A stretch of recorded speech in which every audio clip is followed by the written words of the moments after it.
So I first got exposed to men's rights in London, England. I was a young guy, um, 18 years old, and I ran into a dude, Crazy Harry. And at the time, Crazy Harry was talking about his uh, family court situation. But it segued into that dude being interviewed by the BBC. I think it was the BBC that interviewed him. And this was in late 90s.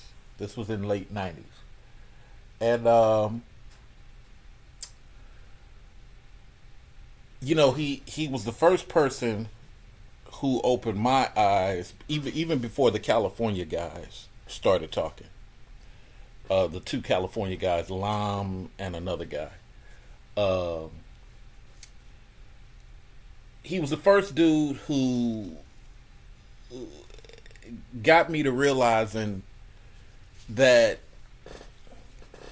this thing that men do against other men on behalf of daughters, this thing that men do against other men on behalf of nieces, is not so much of a women are doing this to us type of scenario. It's these these guys, they get into politics and put themselves around policymakers, and they overcorrect. And then these women come along and weaponize that overcorrection. So to the guys who are not looking at the totality of what's happening, they take a little sliver of the pie and say women, women, women. That's not really the strength of anti-male rights. The strength of it is these guys who are passing laws on behalf of daughters. Nobody wants to see daughters hurt. Nobody wants to see nieces hurt. But the issue is all things being equal. And this is the conversation I got into with Crazy Harry at the time. As a young dude, all things being equal, well, the family court would not so much fall into that. And that gave birth to my men's right mentality. Yes, the family court system does segue somewhat into it. But like I argued with Crazy Harry at the time,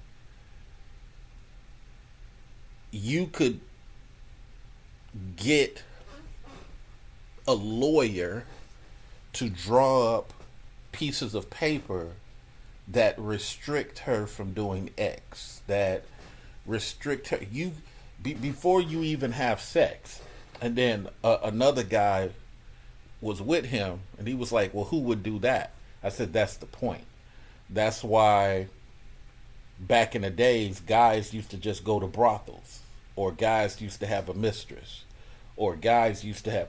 Now we believe in ladies so much that we forget to protect ourselves. And the reality is, what I experienced later, you don't even have to have sex with a woman.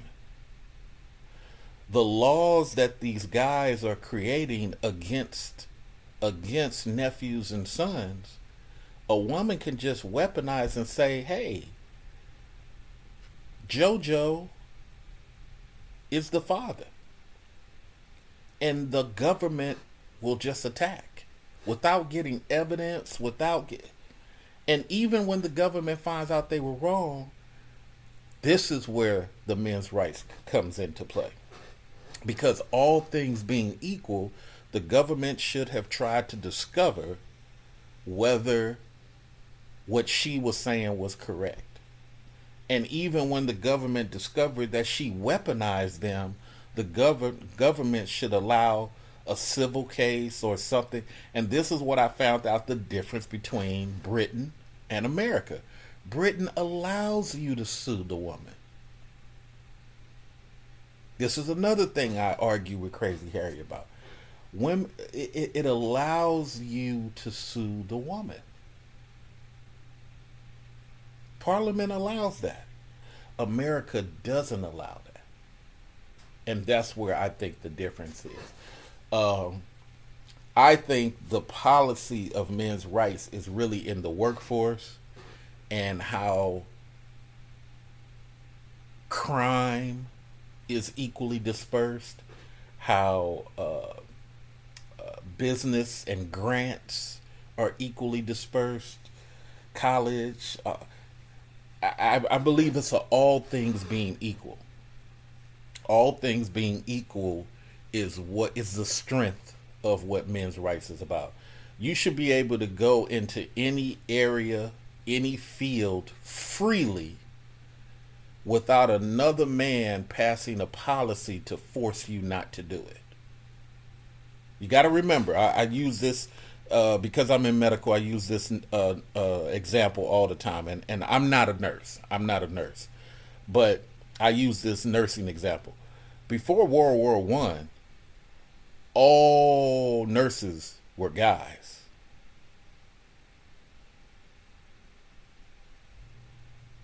And if not all, the great majority of nurses were guys before World War One. Those guys had to go become medics on the battlefield.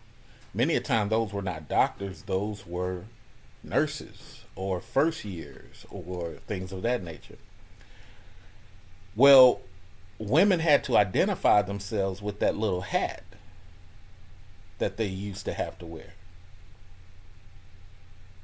That's why they had to wear the hat, to identify, because there was a cultural shift happening. And so by World War II, you had ladies and guys, but after World War II, something strange happened.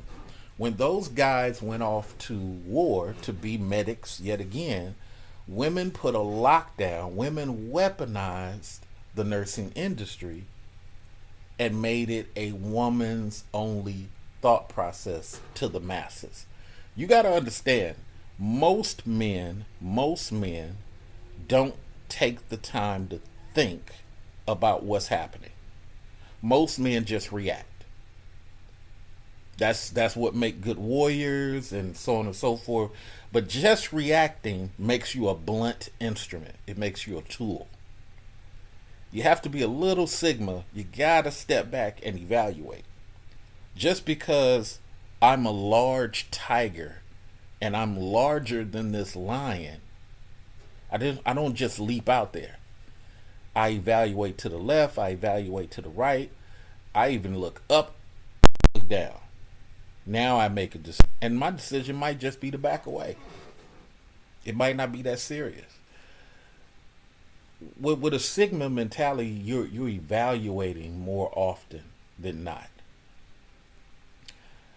Being alpha comes with a lot of brute type of logic or physicality.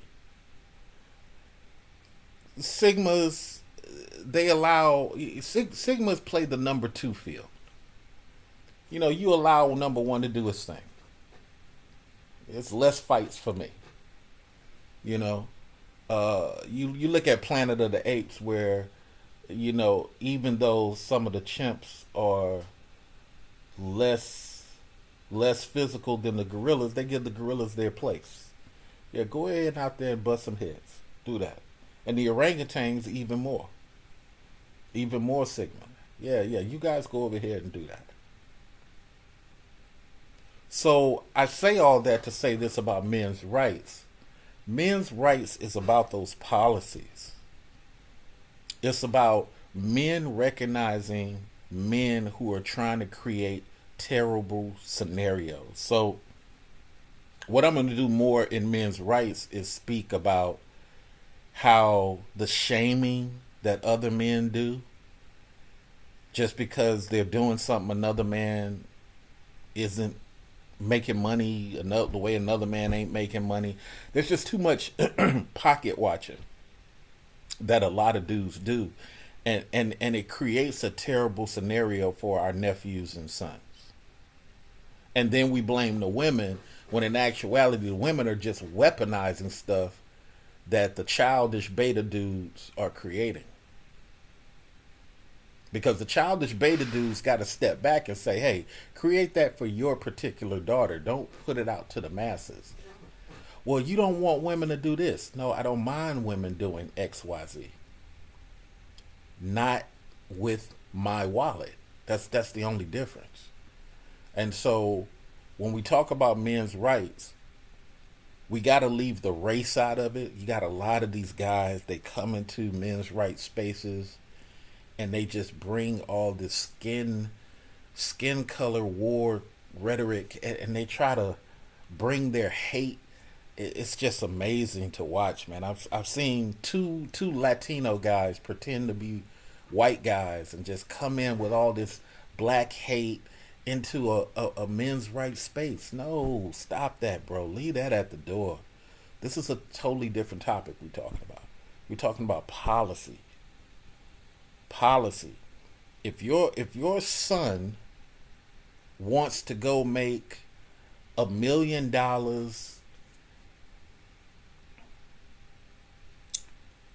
selling wigs, I don't have a right to make a policy against that dude. I just need to say, you know what, that's not for me. Go do your thing. But not make a policy against that dude. The same way I shouldn't make a policy against a guy that wants to make firearms or make weapons. Go do your thing. You're not hurting nobody. You're not killing nobody. Go do your thing.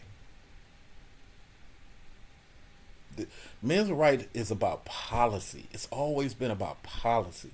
And the part of the family court that comes into play, like I said, is when all things being equal. When you have a kid, you carry the sperm. You don't have to give it to this particular vagina. If you're having sex, you have to take precautions. That's not a men's rights situation. You want it to be a men's rights situation. I get it. But if you're a rich man, a wealthy man, a man that wants to protect his situation, that woman has to sign some piece of paperwork before she even gets the cock. And a lot of dudes don't want to admit that. Now, I know you want to make it a men's rights situation, but as we've seen many a times, when you introduce the child situation into a men's rights discussion, the women weaponize it, and then it turns into 18 minutes of ping pong. Because it's Smith versus Smith, Johnson versus Johnson. That's not so much of a men's rights issue. Now, you can argue America compared to Russia, that the Russian men are passing policies to make sure fathers are 80% in control of their children, and that Western people are not. You see how that's not so much of a men's right issue, is the men are passing policy to make sure that the child is within the father, and America is not so much doing that.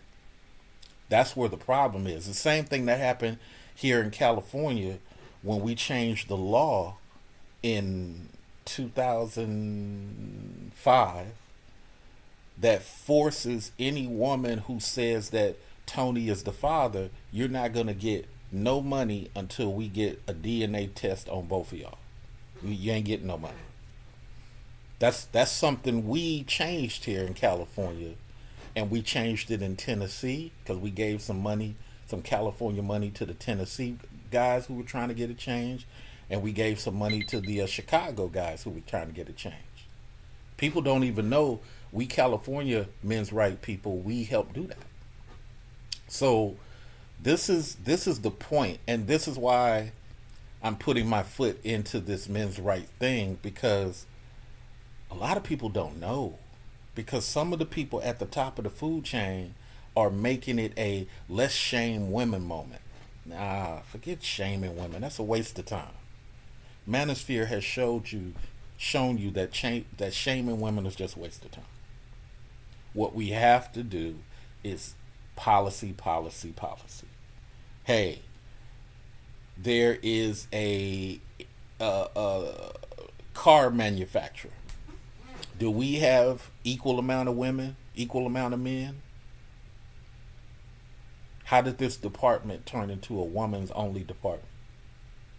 I'm just asking. Hey, in this chemistry industry, do we have equal amount of men, equal amount of women? Because what you got to understand, a lot of things are not about merit. When it comes to the workforce, a lot of things are about favoritism and friends. It is not about who's the best candidate. Y'all got to stop that. It is not about that. I know people with 8th grade education who are better workers, better quality, better producers than people who got masters.